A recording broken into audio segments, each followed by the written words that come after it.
Hello guys, good morning to all. My name is Shivam Tyagi. Welcome to Study Funda. So here's the complete newspaper analysis of The Hindu of 27th August 2020. Let's start the session. Our first news is regarding अभी supreme court ने फटकार लगाई है centre को about loan moratorium scheme. Moratorium का हिंदी का मतलब होता है रोक।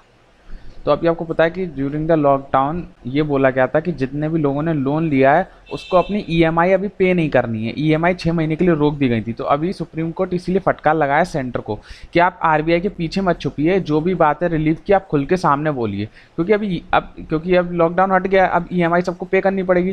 तो अब ये क्लियर नहीं हो रहा, तो जो लोगों ने ईएमआई 6 महीने की पे नहीं करी है अब वो उन्हें एक साथ पे करनी है या थोड़ी थोड़ी करके पे करनी है, या ये 6 महीने की जो ईएमआई है इसको वेवियर कर दिया गया है या इंटरेस्ट पे इंटरेस्ट लगेगा। तो अभी कुछ क्लियर नहीं है। जो गवर्नमेंट है, हमारी सेंट्रल गवर्नमेंट है, वो आरबीआई के पीछे छुप रही है। तो सरकार ने बोली कि आपको आरबीआई के पीछे छुपने की जरूरत नहीं है, आप खुल के सामने हमें बताइए प्रॉब्लम क्या है। तो अभी government of India at ample power, disaster management act के अंदर गवर्नमेंट ऑफ इंडिया के पास बहुत सारी पावर है, तो उसे क्लेरिफाई करनी चाहिए दो चीजें। Whether interest can be charge, या तो इंटरेस्ट चार्ज करें जो ये रोके गए थे ईएमआई इसके ऊपर, या इंटरेस्ट ऊपर इंटरेस्ट लगेगा। मतलब इंटरेस्ट आपने पे नहीं करा तो इंटरेस्ट के ऊपर इंटरेस्ट लगता है ना। जैसे नॉर्मल कंडीशन में अगर आप ब्याज पे मत करो तो ब्याज के ऊपर ब्याज लगती है। तो यही अब सेंटर से पूछा जा रहा है गवर्नमेंट ऑफ इंडिया से, क्या होगा आप हमें क्लियरली बताइए कि लॉकडाउन में जो ये इतना ड्रामा हुआ है इसका क्या करना है। क्योंकि इसमें बैंक की तो कोई गलती नहीं है। सुप्रीम कोर्ट का कहना है कि बैंक का तो सिंपल सा काम है कि उसे पैसे देने, अगर आप माफ कर देंगे। वेवियर का तो यहाँ माफ करने की तो कोई चीज ही नहीं है। ये सरकार बोल रही है माफ कर दें क्या, तो नहीं, इससे बैंक को बहुत नुकसान होगा, तो माफ तो कर ही नहीं सकते। तो अब सरकार को स्टैंड अपना रखना पड़ेगा। तो देखते हैं क्या होता है। ये छोटे सी ऐसी आपकी जानकारी के लिए मैंने बता दिया, याद दिमाग में रहनी चाहिए सब चीज़ें। कभी कभी यही चीज़ें एग्जाम में भी लिख सकते हैं आप अपने एस से पेपर में, कभी कनेक्ट हो जाते हैं dots. So the next news is, हाँ, अभी स्टैंड ऑफ क्रिएट हो गया between Mizoram government Assam rifle escalate. तो अभी क्या हुआ था कि इंडिपेंडेंस डे सेलिब्रेशन में जो ये आसाम राइफल्स है, आपको पता है हमारी ओल्डेस्ट पैरामिलिट्री फोर्स है। तो मैं आपको बहुत बार बता चुका हूँ 1935, ये तो अब बताने की जरूरत नहीं है, ये छोटा बता देता हूँ। चलिए, आसाम राइफल है ओल्डर पैरामिलिट्री फोर्स ने 1935 में बनी थी। दोनों के अंदर आती है, डिफेंस मिनिस्ट्री के भी अंदर आती है, एमएचए के अंदर भी आती है। एमएचए के अंदर मतलब मिनिस्ट्री ऑफ होम अफेयर्स, इसमें एडमिनिस्ट्रेटिव काम होगा तो एमएचए देखेगा, और ऑपरेशनल कोई काम होगा तो डिफेंस मिनिस्ट्री देखेगी। तो दोनों के अंदर आती है। तो अभी क्या हुआ था, इंडिपेंडेंस डे सेलिब्रेशन में जो आसाम राइफल है उसने बॉयकॉट कर दिया था, वो आए नहीं थे। तो इसीलिए जो यहाँ के जो सेक्रेटरी थे मिजोरम के, तो उन्होंने सरकार को चिट्ठी लिख दी कि ऐसा ऐसा कार्यक्रम हुआ है। तो यहाँ पे एक चीज का जिक्र हो गया, AFSPA, very important, very very important for the both CDS and both CAPF, very important, direct question आता है इससे। तो आफ्सपा क्या है, तो आफ्सपा है arms force special power act.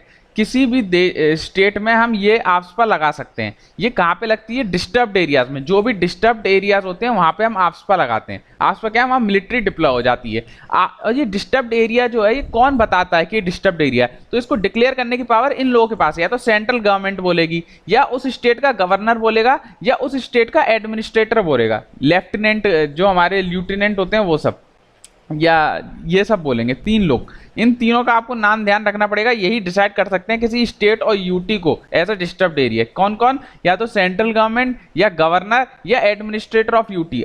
Exam में आ जाता है कि सीएम भी डिसाइड कर सकता है कि डिस्टर्ब्ड एरिया, तो नहीं, सीएम डिसाइड नहीं कर सकता। केवल सेंट्रल गवर्नमेंट, गवर्नर और एडमिनिस्ट्रेटर ऑफ अ यूटी, ये तीनों ही डिसाइड कर सकते हैं कि ये डिस्टर्ब्ड एरिया। बस आपको ये ध्यान रखना, पहली चीज तो ये। फिर पावर क्या है इसमें, आफ्सपा में पावर क्या है कि 5 लोग से ज्यादा अगर इकट्ठे होंगे तो उस पर हम गोलियां भी चला सकते हैं, उन्हें अरेस्ट भी कर सकते हैं। दूसरा, हम किसी भी बंदे को विदाउट वारंट अरेस्ट कर सकते हैं। दूसरे पॉइंट में ही लिखा है, किसी भी बंदे को हम बिना वारंट, 5 लोगों से ज्यादा इकट्ठे होंगे तो हम गोली चला सकते हैं, अरेस्ट कर सकते हैं, बिना वारंट के अरेस्ट कर सकते हैं। और क्या कहते हैं, अगर आपके पास कोई गोलियों का फायर आर्म्स है तो उसको कैप्चर कर सकते हैं। तीसरा, हम किसी को भी कस्टडी में ले सकते हैं, किसी को भी कस्टडी में ले सकते हैं, और उसको पुलिस स्टेशन में तो जाना ही पड़ेगा। अगर किसी को कस्टडी में ले रहे हो तो उसको पुलिस स्टेशन में चार्ज किया जा सकता है। तो ये 3 पॉइंट है जो आप रफली ध्यान रख सकते हैं, जो आफ्सपा का काम होता है। सबसे इंपॉर्टेंट जो है ये कि कहाँ कहाँ आफ्सपा अभी लगा हुआ है। तो ये इसकी शॉर्ट फॉर्म है अमन, आमन ऐसे। तो आसाम, मणिपुर और नागालैंड 3 स्टेट हैं जिनमें अभी आफ्सपा लगा हुआ है। आपको ये ध्यान रखना है, बस ये इसकी शॉर्ट ट्रिक है, अमन। कोई पूछ ले आफ्सपा कहाँ लगा है, तो अमन में लगा है। आफ्सपा लगाया क्यों जाता है, ताकि अमन मेंटेन किया जा सके। अमन का मतलब होता है शांति, तो आफ्सपा किस लिए होता है, ताकि शांति मेंटेन हो, अमन मेंटेन हो। ऐसे आप शॉर्ट ट्रिक को इसको याद रख सकते हैं। कल मैंने थोड़ा सा गलत बता दिया था आपको आईएलपी के बारे में, थोड़ा वो मैंने किसी और की ट्रिक बता दी। कोई बात नहीं, मैं दोबारा बता देता हूँ। ILP क्या होता है? इनर लाइन परमिट, जो किसको दिया जाता है? इंडियन रेसिडेंट्स को दिया जाता है किसी स्टेट्स में घूमने के लिए। तो इसकी शॉर्ट ट्रिक है अमीना, वही है शॉर्ट ट्रिक, लेकिन अमीना मामी ऐसे सॉरी, ऐसे भी आप याद रख सकते हैं। तो ये क्या है? अरुणाचल था, ये मैंने असम बता दिया था, तो अरुणाचल था, मिजोरम, नागालैंड और मणिपुर, ऐसे याद रख सकते हैं आप। तो ये इसकी शॉर्ट ट्रिक है, 4 स्टेट में लगी है। तो ये से बस अरुणाचल था और एक ही मैंने बताई नहीं, तो ये मैंने आप बता दी। तो ये दोनों ही मैंने आपको शॉर्ट ट्रिक बता दी, आप अपने दिमाग में रखेंगे, आपके 2 नंबर कहीं नहीं गए। सो द नेक्स्ट न्यूज इज, हाँ अभी एक एडिटोरियल आया था, उसमें जो इंपॉर्टेंट पार्ट था उतना मैंने निकाल लिया है। तो अभी आपको जो मैं यहाँ बता रहा हूँ बस आप याद रखिएगा। तो आउटर स्पेस में हमारा क्या क्या काम हो रहा है? सबसे पहले हमारा जो रशिया का स्पुतनिक, स्पुतनिक क्या है? रशिया का पहला सैटेलाइट है। ऐसे यूएस का अपोलो 11 ही पहला सैटेलाइट है। तो यहीं से कॉम्पिटिशन शुरू हुआ था, जब ये पहले पहले सैटेलाइट पहुंच गए थे। फिर इंडिया का क्या क्या है? इंडिया का चंद्रयान है, मंगलयान है, फिर ये ध्यान हो गया। फिर हमें याद रखना है कि अभी आज का जो क्वेश्चन है वो यही है, जो ये मैं यहाँ पूछूंगा कि लॉन्च किया अभी मार्स बाय मिशन, जो चाइना ने और यूएई ने, चाइना ने और यूएई ने, आपको पता है मार्स मिशन लॉन्च किया, उनका दोनों का नाम और लॉन्चिंग साइट आप मेरे को आज बताएंगे।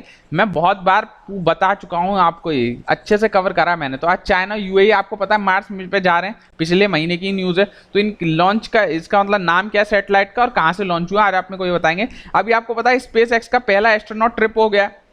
स्पेस एक्स एक प्राइवेट ऑर्गेनाइजेशन है, आपको पता है, ये भी मैं कवर करा था कि नीचे जमीन पे आ गए। फिर ब्यू ड्यू क्या है? ब्यू ड्यू क्या है? सैटेलाइट नेविगेशन सिस्टम है चाइना का, जो कंप्लीट हो चुका है। ब्यू ड्यू ऐसे है, ब्यू ड्यू, ये कंप्लीट हो गया है। चाइना का नेविगेशन सिस्टम था जो कंप्लीट हो गया है।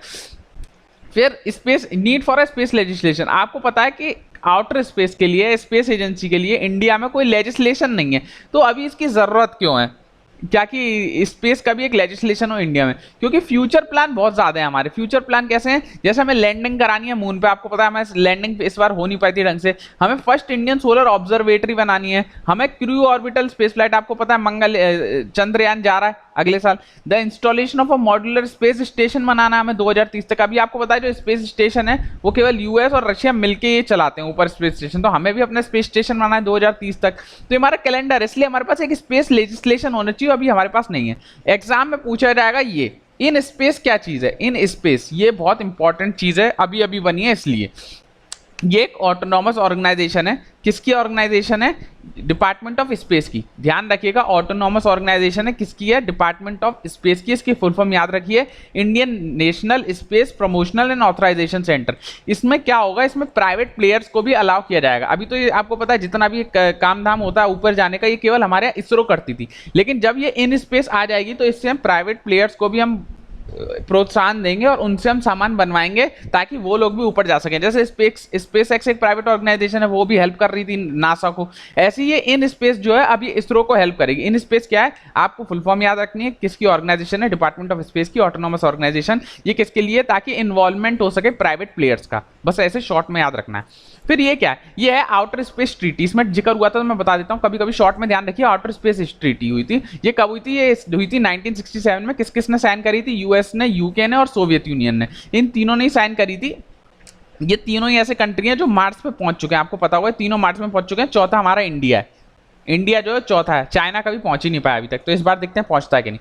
तो इन तीनों ने साइन करी थी आउटर स्पेस ट्रीटी। में क्या बोला गया था कि कोई भी वेपन जो है मास डिस्ट्रक्शन का, वेपन ऑफ मास डिस्ट्रक्शन का हम ऊपर डिप्लॉय नहीं करेंगे किसी भी सेलेस्टियल बॉडी में, जैसे मून में या किसी भी लेयर में हम weapon of mass destruction deploy नहीं करेंगे। पहले तो ये बोला गया था। दूसरा ये बोला गया था किसी का भी सोवरेन अधिकार नहीं है ऊपर, भाई किसी का अधिकार थोड़ी है। कोई बोले चांद पे हमने इतनी जमीन हमारी है, इतनी जमीन तुम्हारी है, तो किसी का सोवरेन अधिकार नहीं है ऊपर। तो ये दो चीज बोली गई थी मेनली, तो आप ऐसे रफली ध्यान रख सकते हैं। जो काम की चीज है मैंने पूरा डिटेल में आपको बता दी। So the next news is, हाँ मार्किंग एग्रीकल्चर। ये बहुत अच्छा, बहुत अच्छा एक एडिटोरियल था, तो मेरे को बताना पड़ गया इसलिए। वैसे मैं एडिटोरियल इतना बताता नहीं हूँ क्योंकि आप लोग लिख ही लेंगे ऐसे, लेकिन फिर भी इससे आपको बहुत सारी पॉइंट्स मिल जाएंगे। देखिए इसमें क्या बोला गया कि जो एग्रीकल्चर रिफॉर्म्स अभी तक हुए हैं वो सक्सेसफुल हुए हैं, तो थोड़ा उन पर कोशिश करिए और सक्सेस हो जाएंगे। मेन बात तो ये लिखी गई है। सबसे पहले बात हुई है एसेंशियल कमोडिटीज एक्ट। तो एसेंशियल कमोडिटीज एक्ट जो है 1955 का, इसमें ये बोला गया, इसमें ये है कि इन सामानों को कभी रोका नहीं जाएगा। तो इस पर एक कैप लगी हुई थी कि इस पर एक रिस्ट्रिक्शन लगी थी, लेकिन अब वो रिस्ट्रिक्शन हटा दी गई है। रिस्ट्रिक्शन किस किस चीज पे लगी थी? प्रोडक्शन पे, कि आप इससे ज्यादा प्रोडक्शन नहीं कर सकते। किस किस का? सीरियल्स का, पल्सेस का, ऑयल सीड, ऑनियन, पोटैटो। इस पे एक रिस्ट्रिक्शन था प्राइवेट इन्वेस्टमेंट के लिए, प्राइवेट प्लेयर्स के लिए, लेकिन अब वो रिस्ट्रिक्शन हटा दिया गया है अंडर एसेंशियल कमोडिटीज एक्ट, ये लिख सकते हैं। दूसरा ई नाम का जिक्र हुआ। ई नाम जो है 2016 में आया था, इलेक्ट्रॉनिक एग्रीकल्चर मार्केट। इसमें ये बोला गया था कि एक ही सिंगल लाइसेंस होगा। ई नाम में क्या बोला गया था? सिंगल लाइसेंस होगा और एक ही जगह मार्केट फीस लगेगी, वो भी हम डिसाइड कर देंगे। एक ही जगह मार्केट फीस लगेगी। दो चीज बोली गई थी, एक तो जो भी फार्मर अपनी सब्जियां बेचने आएगा उसको सब पहले क्या होता था, अलग अलग सब्जियों के लिए अलग लाइसेंस होते थे, तो अब वो खत्म करके अब सिंगल लाइसेंस बनाया गया था। और मार्केट फीस पहले आपको होता है बहुत ज्यादा मार्केट फीस लगती थी, उसको फिक्स कर दिया गया था कि इतनी मार्केट फीस लगेगी। और इलेक्ट्रॉनिक ऑक्शन होने लग गए थे, इलेक्ट्रॉनिक ऑक्शन होते थे ताकि पता ही नहीं चलता था किसका माल किस पे जा रहा है। तो तीन चीज हुई थी ई नाम। आप शॉर्ट ध्यान रखिए, जो मैं 3 पॉइंट बता रहा हूँ बस ई नाम के अंदर ही 3 पॉइंट लिख लीजिए, आपका काम हो जाएगा। डिटेल में मैं बहुत कुछ बता सकता हूँ ई नाम के बारे में। जैसे ई नाम की इंप्लीमेंटेशन बॉडी कौन सी है? तो SFAC करके होती है, स्टेट करके होती है। तो ये इतना आपको डिटेल में नहीं जानना है, ये आपके लिए जो काम की चीज़ मैं यहाँ बता दिया हूँ। फिर एक का इसमें जिक्र हुआ PM आशा। तो PM आशा क्या होता है? तो PM अन्नदाता आय संरक्षण अभियान, इसकी फुल फॉर्म है, ये मैंने यहाँ लिख भी दिया है, प्रधानमंत्री अन्नदाता आय संरक्षण अभियान। इसके अंदर 3 चीज थी, PSS, PDPS, PPPS। Price support scheme में 3 चीजें थी, पल्सेस, ऑयल सीड, कोपरा। इसमें कुछ नहीं था। इसमें PSS में इसमें था फिजिकल प्रोक्योरमेंट होगा। फिजिकल प्रोक्योरमेंट क्या होगा? हम सरकार खुद जाके फिजिकली सारा सामान फार्मर से खरीद लेगी। किन किन कौन कौन सा सामान? पल्सेस, ऑयल सीड और कोपरा। ये PDPS में क्या हुआ था कि MSP देगी। MSP आपको पता है सारी क्रॉप्स को नहीं मिलती है, मिनिमम सपोर्ट प्राइस। एक मतलब जो सबसे कम पैसा जिस पे सरकार कोई भी सामान खरीद लेती है फार्मर से, उसे हम MSP बोलते हैं। लेकिन MSP जो है वो केवल पेरिशेबल गुड्स पे होती थी, नॉन पेरिशेबल गुड्स पे नहीं होती थी। तो सरकार बोल रही कि हम ज्यादा चीजों को MSP के अंदर इंक्लूड करेंगे। तो किसके अंदर बोली थी? PDPS के अंदर। फिर ये PPPS क्या है? इसमें प्राइवेट लोगों को बोला गया था कि आप भी प्रोक्योरमेंट करो, प्राइवेट लोगों को बोला गया था। तो जो पहला वाला है PSS, ये तो बहुत अच्छे से काम कर रहा है, इसमें ये लिखा गया है। लेकिन ये जो PDPS है, जो MSP थी, ये पायलट बेसिस पे केवल MP में ही चल पाया और ऑल इंडिया चल ही नहीं पाया। और ये जो प्राइवेट प्लेयर की बात करी थी कि आप MSP पे खरीदिए, ये तो कभी चल ही नहीं पाया। तो आप ऐसे लिख सकते हैं कि PPPS में 3 चीज होती हैं, ये अच्छे से काम कर रही है, ये दोनों अच्छे से काम नहीं कर रही हैं। आप अपने SC में ऐसे लिख सकते हैं। फिर तीसरी बात हो रही है इसमें PM किसान। इसमें देखिए मैं 3 चीज बता दी हूं आपको, तीनों चीज इंपॉर्टेंट है। ई नाम मैंने आपको बता दिया, और क्या कहते हैं PM आशा बता दिया, और अभी जो मैं बता रहा हूं वो है PM किसान। PM किसान तो आपको सबको पता है कि 6,000 रुपए 3 किस्तों में किसान के खाते में जाएंगे सीधे, उससे किसान को बहुत फायदा होगा। तो ये बोल रहे हैं कि इससे बहुत फायदा हुआ किसानों को, ये तो सही में अच्छी स्कीमें काम कर रही है। फिर और इशू क्या है? और इशू है सेंटर और स्टेट के बीच में अच्छी इंप्लीमेंटेशन पॉलिसी नहीं बन पा रही है, स्टेट और स्टेट के बीच में। जैसे कोई खाने का सामान है, फार्मर अगर कोई पल्सेस भेजना चाह रहे हैं स्टेट और स्टेट के बीच में, तो इस स्टेट की पॉलिसी अलग है, स्टेट की पॉलिसी अलग है, तो उनमें सेम पॉलिसी नहीं है। तो प्रॉब्लम दूसरी ही है। तीसरी प्रॉब्लम है कि हमारे यहाँ मार्केट फेलियर्स बहुत हैं, हमारे यहाँ इंटरलिंकेजेस बहुत हैं। तो देखिए ये सब आप बहुत चीज़ हो गई जो मैं आपको बता रहा हूँ, वो मैं यहाँ लिख देता हूँ। अगर फार्मर या एग्रीकल्चर पे कोई प्रॉब्लम का आती है तो आपको 2 चीज़ें लिखनी है। देखिए प्रॉब्लम जो है 2 तरीके से, एक तो फॉरवर्ड लिंकेजेस बोलते हैं, एक बैकवर्ड लिंकेजेस बोलते हैं। जो फार्मर को मेन प्रॉब्लम है मैं बता दे रहा हूँ आपको शॉर्ट पॉइंट। तो फॉरवर्ड लिंकेज होते हैं जो फार्मर को चाहिए होता है बिफोर हार्वेस्टिंग, उगाई करने से पहले क्या क्या फार्मर्स को समस्या होती है। तो पहले समस्या होती है सीड्स उसे अच्छे नहीं मिलते, सीड्स की समस्या होती है। फिर फर्टिलाइजर की समस्या होती है, फिर पेस्टिसाइड की समस्या होती है, फिर मशीन काटने के लिए, जुताई के लिए बहुत सारी मशीन चाहिए, उसकी समस्या होती है। फिर इरिगेशन की समस्या होती है कि पानी कैसे डालें, और क्रेडिट, लोन कहाँ से लें, भाई सामान लेना है तो क्रेडिट। तो ये फॉरवर्ड प्रॉब्लम्स हैं जो सरकार फार्मर को फेस करनी पड़ती है। तो देखिए 1 2 3 4 5 6 पॉइंट आपके तैयार है। अगर आप 2 2 लाइन में लिखेंगे तो आपका एक तो पन्ना ही भर जाएगा। तो ये अगर कोई एग्रीकल्चर पर कोई प्रॉब्लम आती है तो आपको ये लिखना है। फॉरवर्ड प्रॉब्लम क्या है? तो ये प्रॉब्लम है। बैकवर्ड प्रॉब्लम क्या होती है? बैकवर्ड प्रॉब्लम होती है जब हम हार्वेस्ट कर लेते हैं, हमने सब कुछ कटाई कर ली, उसके बाद फार्मर को क्या प्रॉब्लम होती है? तो फार्मर को प्रॉब्लम होती है स्टोरेज की प्रॉब्लम होती है एक तो सबसे ज्यादा। फिर वेयर हाउस नहीं है, वेयर हाउस की प्रॉब्लम है आपको, स्टोरेज नहीं है, वेयर हाउस नहीं है। फिर ट्रांसपोर्टेशन, लोग बुग्गी भैंसे से लेके जा रहे हैं सामान, उनके पास ट्रांसपोर्टेशन की प्रॉब्लम। फिर मार्केट नहीं है, मार्केट के लिए ई नाम लाया गया था तो अभी, लेकिन अभी भी इतना अच्छा मार्केट नहीं है। और वैल्यू एडिशन, वैल्यू एडिशन क्या होता है कि जैसे अगर हम रॉ मटेरियल, अगर हम आलू बेच रहे हैं तो आलू का तो 5 रुपए किलो बिक जाएगा, लेकिन अगर हम आलू के चिप्स बना के बेचें तो 20 रुपए किलो बिकेंगे। तो वैल्यू एडिशन नहीं है हमारे यहाँ किसी भी चीज का, तो वैल्यू एडिशन का भी ज्यादा ध्यान रखना चाहिए। तो फॉरवर्ड बैकवर्ड लिंकेज, इससे आपका पूरा एक ऐसे तैयार हो गया। कोई चाहे तो मेरे को लिख सकता है, मैं उसका आंसर रिव्यू कर दूंगा इन द कमेंट सेक्शंस। ये मैंने फॉरवर्ड बैकवर्ड लिंकेज इसीलिए आपको बताया क्योंकि एग्रीकल्चर पे आने के चांसेस बहुत रहते हैं एसए के। तो और अगर ये डिटेल में आप चाहते हैं एसए में और डिटेल में बताऊं तो मैं और डिटेल में बता सकता हूँ। मेरे पास बहुत पॉइंट्स हैं यार, ये तो मैंने मुश्किल से 5% बताया आपको। तो जो भी चाहें आप कमेंट सेक्शन में मुझे बता सकते हैं। So the next news is tigers to dance in cyber space में बस ये याद रखना है पुल्लिकल्ली फेस्टिवल। पुल्लिकल्ली डांस कहाँ का है? केरला का है। कहाँ पे होता है? थिरुसूर डिस्ट्रिक्ट। थिरुसूर डिस्ट्रिक्ट ये कब किया जाता है? ओनम फेस्टिवल पे किया जाता है। तो बस आपको याद रखना है क्या क्या। पुल्लिकल्ली जो डांस है ये कहाँ का है? केरला का डांस है इन थिरुसूर डिस्ट्रिक्ट। ये ओनम के टाइम किया जाता है, बस ये याद रखना है। इसको शुरू किसने किया था? शक्तान तंपुरान, नाम याद रख सकते हैं, शक्तान तंपुरान, इन्होंने इंट्रोड्यूस किया था। तो बस इसमें यही जानना और कुछ नहीं। So the next news is, ये आप हमें फॉलो कर सकते हैं। देखिए फॉलो नहीं करेंगे आपका नुकसान है, हमारा कुछ नहीं जाएगा, क्योंकि यहाँ रोज कुछ ना अच्छी इंपॉर्टेंट आती है। प्रीवियस ईयर क्वेश्चन डाल देते हैं, नहीं तो हम रैंडम क्वेश्चंस डाल देते हैं यार। अगर आप रोज के 5 क्वेश्चंस कर रहे हैं, मान के चलिए इधर हम रोज 5 क्वेश्चन तो कम से कम डाल देते हैं। अगर रोज 5 आप अगर क्वेश्चन कर रहे हैं तो 5 × 3 कितने क्वेश्चन होगा आप खुद अंदाजा लगा सकते हैं। आपके आधे क्वेश्चन तो यहीं तैयार हो जाएंगे। तो प्लीज फॉलो इट। ये स्टडी फंडा आप डालेंगे इंस्टाग्राम पे तो आपको मिल जाएगा। आप ही का फायदा, मेरा कुछ नुकसान नहीं है भाई। और जो मेरे को फॉलो करना चाहे, मेरी आईडी है शिवम_त्यागी_ST, तो आप मेरे को चाहे तो फॉलो कर सकते हैं। लेकिन मेरे पे भाई कुछ ये सब चीज़ें नहीं डालते, जो भी पढ़ाई से रिलेटेड हो हम स्टडी फंडा पे ही डालते हैं। तो जो लेकिन मेरे को पर्सनली फॉलो करना चाहो यहाँ कर सकते हैं, लेकिन स्टडी फंडा को तो आप प्लीज़ फॉलो कर लीजिए। आपका फायदा, मेरा कुछ फायदा नहीं है। जो चाहते हैं एज लेना, क्योंकि इस बार आपको पता है कंपटीशन तो हद ही होने वाली है, क्योंकि 209 सीटें हैं। तो आप समझ सकते हैं कि एक एक नंबर के लिए लड़ाई होगी। तो देख लीजिए आप। सो द नेक्स्ट न्यूज इज,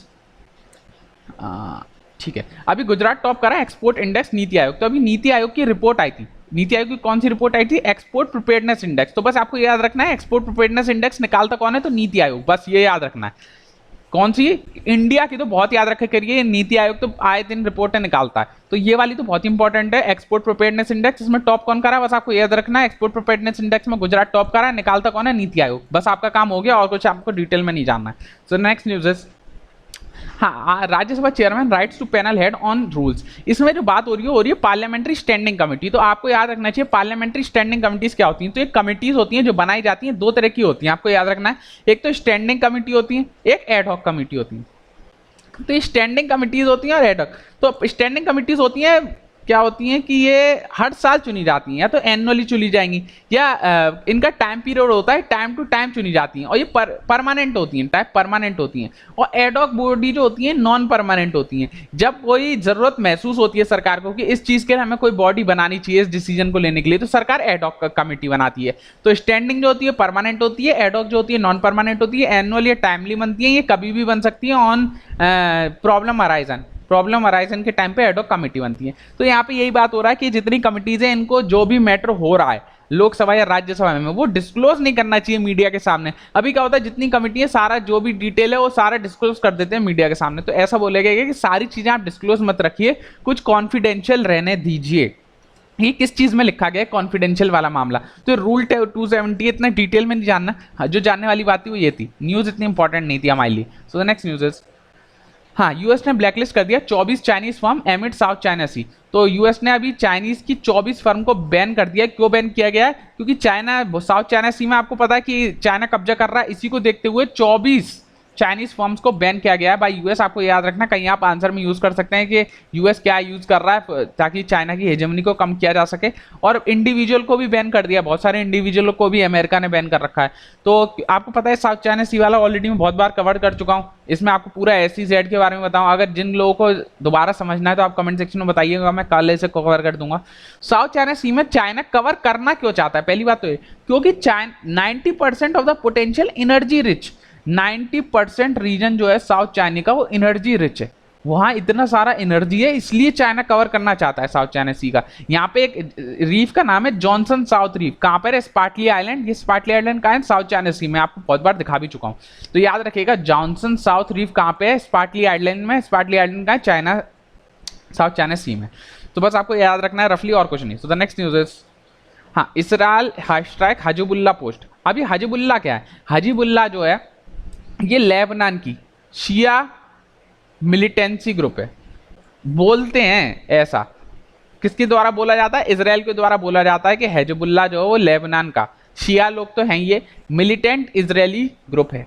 अब आपको याद, यहाँ पे आप अट्रैक्ट कर दिए इजराइल बहुत सारी, तो बस ये हिजबुल्लाह पूछा जा सकता है, हिजबुल्लाह कहाँ का है, तो आपको याद रखना पड़ेगा हिजबुल्लाह जो है वो लेबनान का है। तो ये मैं दोबारा बता देता हूँ, ये जो हमारा गोलान हाइट्स वाला रीजन है, सीरिया का, इसको कंट्रोल कर रहा है इजराइल। ये हमारा मेडिटेरियन सी है। तेल अवीव, यहाँ हमारी इंडिया की हमारी एम्बेसी है तेल अवीव में। वेस्ट बैंक में ही है हिजबुल्लाह। अगर कोई पर्टिकुलर पूछे कि वेस्ट बैंक में कौन है, तो हिजबुल्लाह, ये वाले रीजन में ही हिजबुल्लाह है। ठीक है, ये याद रखिएगा। वेस्ट बंगाल तो हिजबुल्लाह क्या है? मिलिट्री ऑर्गेनाइजेशन है, सिया की, ऐसा बोलते हैं लोग। फिर गाजा स्ट्रिप, गाजा में कौन है, तो मैं आपको रोज डेली बताता हूँ, यहाँ हमास है, हमास। तो अगर पूछे हमास और ये हिजबुल्लाह हैं दोनों कहाँ के? लेबनान के, ये जरूर ध्यान रखिएगा।